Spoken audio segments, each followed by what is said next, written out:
And this Toyota dealership in Palm Beach, Florida, is trying to hold out too. They would be able to absorb, sustain a period of time, with these without really passing it along to consumers. But at David Dion's furniture store in L.A., he says he'll have to pass on at least some of the costs to the consumer. If you had to absorb more of the tariff and not pass it on to consumers, could you stay in business? No, I would get out of business. There is no way I can absorb this kind of cost. And David, as we just saw, some of those businesses will try to absorb the cost, but the reality is, from furniture to appliances, from cars to groceries, it's consumers who will have to bear the burden of those tariffs. David. We're just 24 hours in, and we're going to stay on this. Matt Gutman with us tonight. Matt, thank you. To the other major news this Thursday night, authorities are warning of potential tornadoes again tonight. Dangerous storms moving in across multiple states. There have been at least 30 tornadoes already. At least 6 people are dead. This EF3 with 150-mile-an-hour winds near Lake City, Arkansas, families sheltering underground. So Lee Goldberg is standing by with the forecast, and Victor Akendo from the storm zone. Tonight, families in fear, bracing for powerful storms amid a devastating and deadly tornado outbreak. More than 30 tornadoes reported in the last 24 hours. All I see is a piece of plywood. East of Memphis, lightning flashing as first responders search for survivors after an EF3 tornado with 160-mile-an-hour winds slammed Selmer, Tennessee. And northwest of Memphis in Lake City, Arkansas, a tornado emergency declared for this EF3 monster. Please, God, keep it going right. You can hear Britton Tyner praying as that massive tornado bore down on his family, taking shelter underground. Morgan Ernest telling our Ginger Z she rode out the tornado in this cellar with her 2 toddlers, husband and mother. You could feel just in that storm cellar, just it shaking, and the debris falling down. This SUV landing on top of the shelter. Thankfully, they were able to get out and round up the family dog and her 5 puppies. The tornado tearing a path of destruction across town. This was Super Body Auto and Paint in Lake City. You can see that pickup truck flipped upside down. The owner and his wife were here when the tornado hit. Family tells me they were stuck underneath all of this rubble for 3 hours. Firefighters rushing them to the hospital. What did they say when they called you? Que se le había caído el edificio. That the building had fallen on them. Authorities in Lake City say given the size of that tornado, it's a miracle no one was killed here. David, this will take a massive cleanup effort. They just can't work fast enough as there are real concerns about more storms that could bring catastrophic flooding. David? In that same region, Victor, thank you. Let's get right to Chief Meteorologist Lee Goldberg from our New York station, WABC, tracking another dangerous night ahead. Hi, Lee. David, flash flooding in Little Rock right now, 4 to 5 inches an hour with rainfall rates, vehicles being rescued. There are tornado warnings west of Nashville. The tornado threat could even be higher in Texarkana and Little Rock tomorrow, maybe some EF3s. It's day 3 of the high risk for life-threatening flooding. We could have 6 to 10 inches of additional rainfall. That could send local streams, creeks, and rivers into major flood stage. We have to wait till Sunday for relief. David? Lee Goldberg back with us. Lee, thank you. We turn now to the deadly home explosion and the massive inferno near Detroit. And here's Trevor Ault.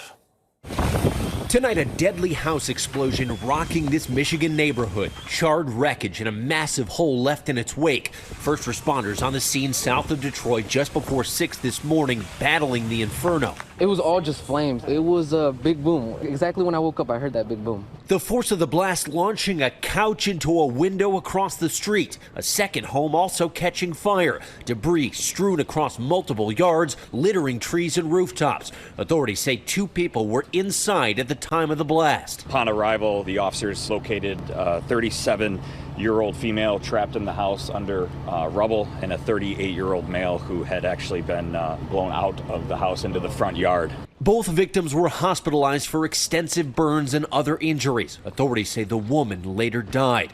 And David, this morning's blast is under investigation, but officials say they do believe it's gas-related. David? Trevor Ault with us tonight. Trevor, thank you. A major headline in Washington, President Trump firing several members of the National Security Council following an Oval Office meeting with a far-right activist. Also tonight, what HHS Secretary Robert F. Kennedy Jr. told our reporter. He now acknowledges mistakes were made amid the massive firings in his department. Here's Rachel Scott.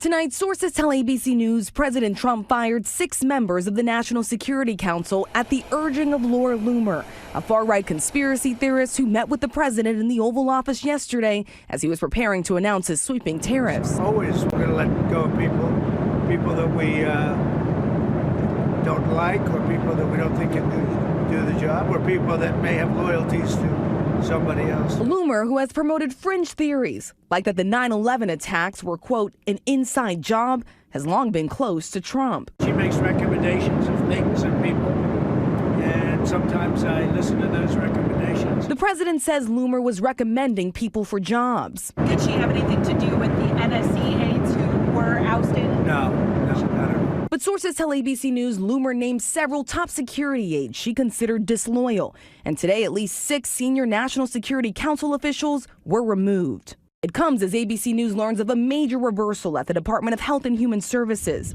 Monday, the agency began laying off 10,000 workers and shuttering whole divisions. The top scientist monitoring bird flu, gone. The official who led the program that cut teen tobacco use in half, gone too. But tonight, Health Secretary RFK Jr. telling ABC News some of the programs eliminated were cut by mistake.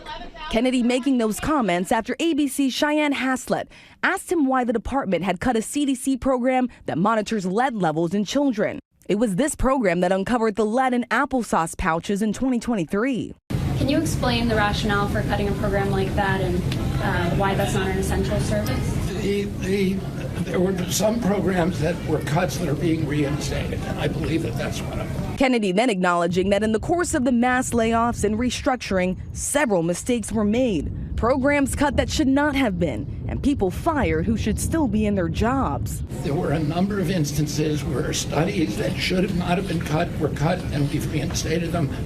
Personnel that should not have been cut were cut, or reinstating them.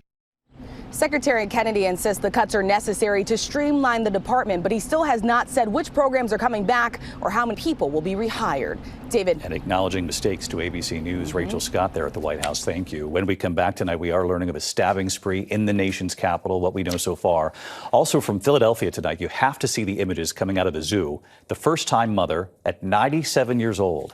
And then the disturbing story tonight, the parents now charged the brawl during their children's game, where this played out in a moment here.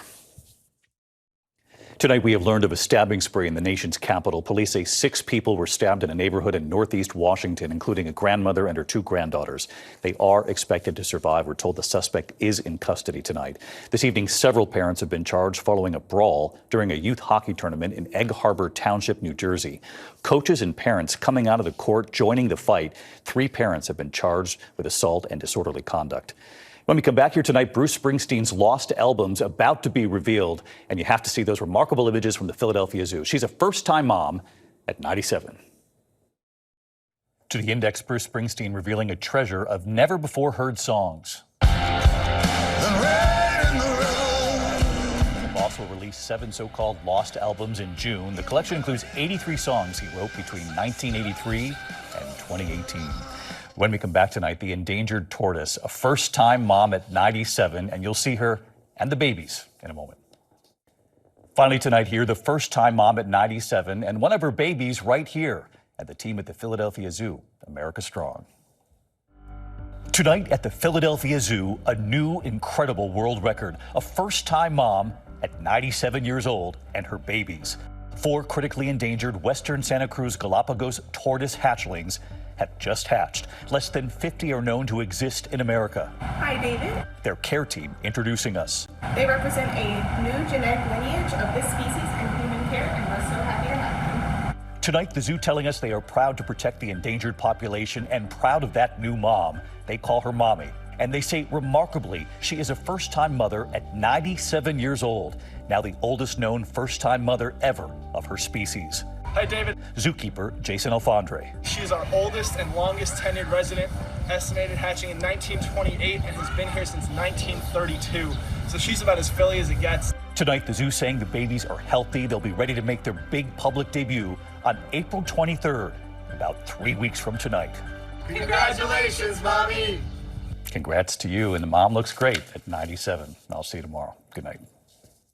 Thank you for making World News Tonight with David Muir, America's most watched newscast.